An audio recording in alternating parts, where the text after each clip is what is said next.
back YouTubers to my channel of an everyday life of an aspect. If you're following me and you're new to my channel, I welcome you with open arms. I'm AspieAnswersAll and I'm all about creating mental health and awareness, especially sharing my life stories with Aspergers Syndrome, OCD and the like, along with some tips and advice along the way on how you can deal with these everyday problems. Just to bear in mind though, give and take of some of the tips and advice that I give to you all has been working for me in a way of managing my everyday disorders, or shall we say conditions, so that it can be managed and treated in a right form of context. But some of these tips and tricks may not work for you. That's fine, and all further ado, some of them that you may hear and see about, you can always just, as I say, skip them or just try them bit by bit and see if they do work. Every day is a slow progress, just a little at a time, as they say.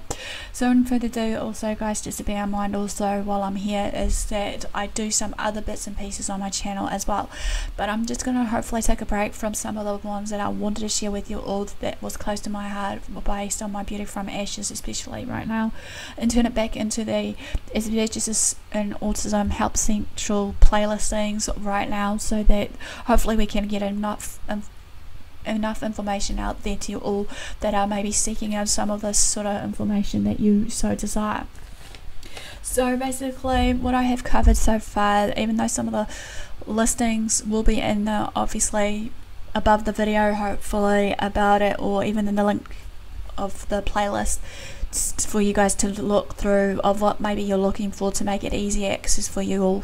So what I've covered so far is what is autism spectrum disorder, autism syndrome and Tourette's, or just all about Tourette's it's going to be called, even though I was hoping for it to be Aspergers and Tourette's, but it's going to be just it's all about Tourette's, and it'll be under a different playlist there, even though it does coexist obviously with Aspergers Syndrome like many other conditions, as I said so many times before.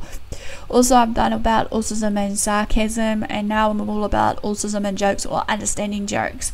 So as we know, basically people may like to joke around and have a bit of fun, right? Telling jokes, knock, who's there, and all those kind of jokes, and some other ones just to lighten the mood.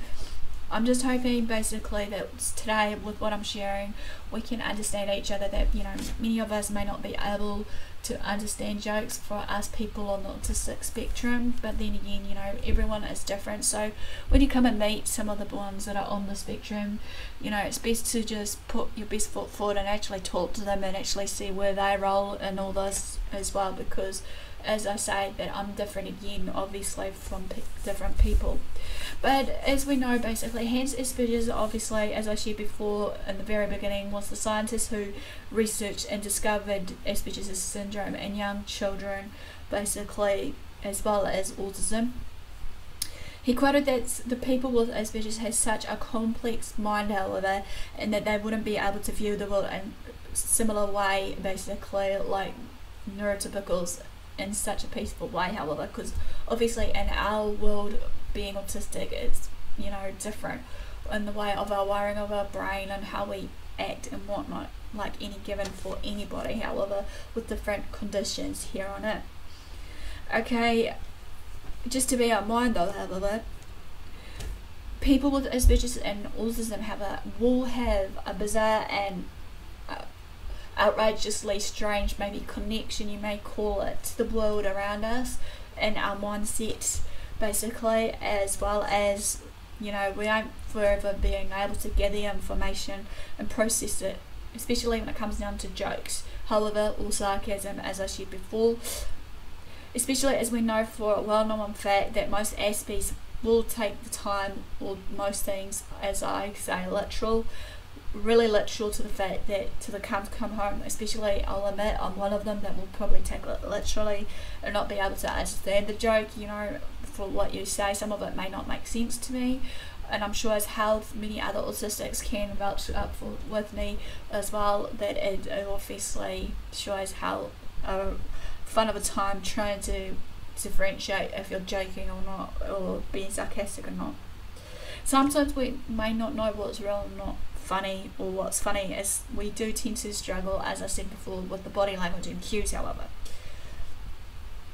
people with Asperger's Syndrome and autism will look at the world as an honest place. However, regardless, even though now, as I said before, with me, I'm starting to learn to read body language and cues, and also I'm starting to now start to basically shape shift. Basically, as I've said so many times before, what shape shifting is. Basically, what I do is, you know, even if I'm on my own sitting there quietly right now, I'm basically just all about, you know, how to word it, just observing my surroundings, and then also inside the surroundings I'm observing you guys, obviously how you guys act towards one another, or just a similar, you know, certain situation that may pop up. Be it, you know, here's an example that I'm sitting there just minding my own business at a party, you know, watching how you guys talk to one another, how you act towards one another and whatnot, and then I might imitate some of those, or mimic those behaviours and whatnot of what you guys do, to the point that I feel that may be appropriate in that situation or not. But then again, it's just a give and take of being wise to know what's what and what's, you know, to do about it. Sometimes, as I said before, for us autistics as well as us Aspies, basically we look at the place as an honest and safe place as much as we can. For us, like a kind of a form of a security blanket, like I shared in my book, when people are going to speak to us, and the idea or concept, however, of why we speak, if you're not telling the truth, or why speak at all, or why speak when you're not spoken to, kind of buzz will come into effect for some of us, maybe for her say. I feel that sometimes that's what is commonly happening with me a lot lately at this point of time. If I'm not being addressed to or talked to or whatever, I was just trying to follow on from what you guys are saying. But then again, because I've just got to be in mind though, however, this comes into a state of overdrive for most of us autistics or Aspies, you know. And then sometimes we tend to question, even though we are literal thinkers or lateral thinkers, you know, we're black and white, see things black and white, whatnot, why lie in the first place to us, you know, even if you feel that you're not lying to us, you don't do it intentionally, however, you might just do little white lies here and there, just to maybe prevent us from getting hurt, maybe, I don't know. This is quite common that we may ask ourselves these many questions, yet on the other hand, joking is more than that, however, how I look at it. Okay, so when you are about to tell a joke or say a joke to us, you're not lying, that you really are in a fun, teasing way, just trying to lighten our mood, obviously with a bit of humour along the way. But obviously humour can be seen in different aspects also. There's the dry humour, corny humour, wet humour, whatever it may be, you know, can be interpreted in many different ways as well, as I've just mentioned. People with Aspergers and autism really, you know, loves and enjoys having a good laugh, like any of you guys, however. But many people may think that we're just straight out serious all the time, take things literally and whatnot. But again, as I said before, I can't stress it enough, get to know that person who is autistic. You never know, you'll be darn surprised what they may be able to share with you. We obviously like to have a bit of, you know, laugh now and again, maybe by watching some form of comedy on TV, or just certain people doing stand-up comedy in general.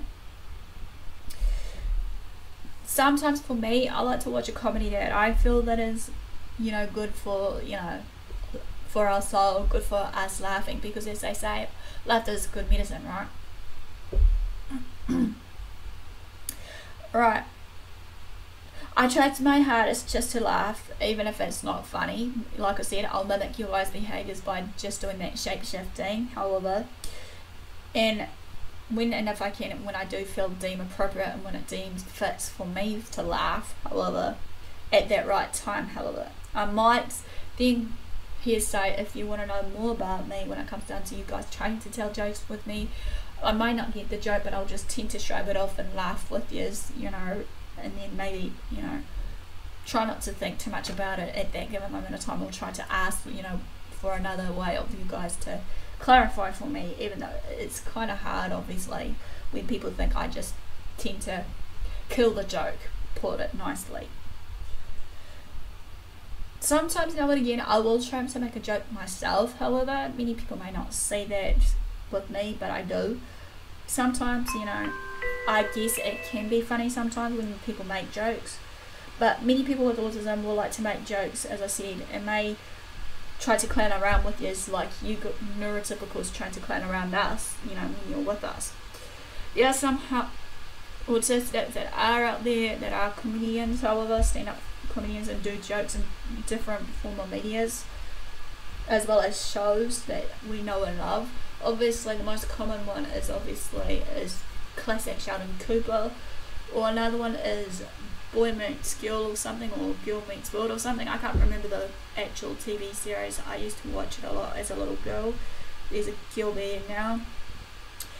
But forever understand that. Don't get me wrong, however, most autistics aren't all good at telling jokes or getting the jokes, just to bear in mind. I'm not trying to put us autistics down. They may tell a joke here and there, however, when I see, again, I'll repeat this, when it is deemed appropriate and deemed fit or suitable for that given situation. Obviously, people who has autism may not have a part where they can filter out to what is acceptable in some social or acceptable surroundings in their groups, sort of thing. When it comes down to it, you know, some may just filter out some things that think, okay, this is deemed appropriate or not. So also, some autistics may know or don't know about, you know, the barriers about saying a joke in front of people, or even still the word boundaries, but you know, I'm starting to learn that now, to say a joke in front of people or just certain types of people. My experience is, just to end this, is that I'll say something that I thought was funny, yet maybe it was quite like the opposite. I may get the stares here and there, you know, from certain people, maybe thinking to yourselves, why did she say that in the first place? This isn't funny, blah blah blah, or whatever else. Did you really say it? Why did you say that? You know, and all the other, you know, questions that will build up in the neurotypical's mind. See, however, I get apologetic once in a while, yet not knowing what the problem really was. However, so therefore, you guys need to clarify to me, because obviously communication is key to me. I need to know what did I say wrong, if I did offend yous, and any other thoughts that may invite my mind to question yous or whatever it may be. I am starting to learn social cues, boundaries, and, you know, body languages, as I said before, even though boundaries are still yet to be learnt. However, just to be honest and frank with you all, problem with me is sometimes I'm too blunt and honest. Sometimes I might say what I really mean at any given moment, you know, but then again, it's about knowing when to say it, how to say it, what to say, because obviously many people in this day and age will misinterpret me or misunderstand me in this day and age for what I'm trying to say and whatnot, which is pretty much sad, but that's the hard given truth. Obviously, I'm trying to now remember to remind myself every day just to speak out now and again, not to be afraid of what other people may think. At the end of the day, obviously what they think won't matter at the end of the day, because obviously, you know, their thoughts will disappear. But to me, it's all about understanding each other, communicating to each other, meeting each other's needs. I understand that every day now, what I've learnt in my everyday life is not everyone will understand us yet, will be accepting of one another, of our differences, regardless what it may be, but it will be good if that can actually be changed somehow, to be understood, to be able to communicate whenever we can, you know, whatever we want to at that given moment, and hopefully that we can make ends meet in the middle somehow. That's how I look at it. So this basically ends quickly about understanding jokes and autism and Aspergers Syndrome. Give me a like for thumbs up for support. Comment below if you're autistic or not, about some of the jokes that you've been, you know, misinterpreting and stuff, and how you felt about it and whatnot, or maybe some of your stories you want to share with us. You know, I'm hoping to have this as an open floor of discussion. Feel free to also subscribe to my channel, because I'm hoping to do this on the daily or weekly. Feel free to share these videos around. Don't forget to put the notification bell on so that you know when Aspie's next turning up on her, you know, channel on some more uploads. Share these videos around to family and friends. Do what you love what you do. Until next time, thanks for the support, thanks for watching. Aspie signing out. See you all later.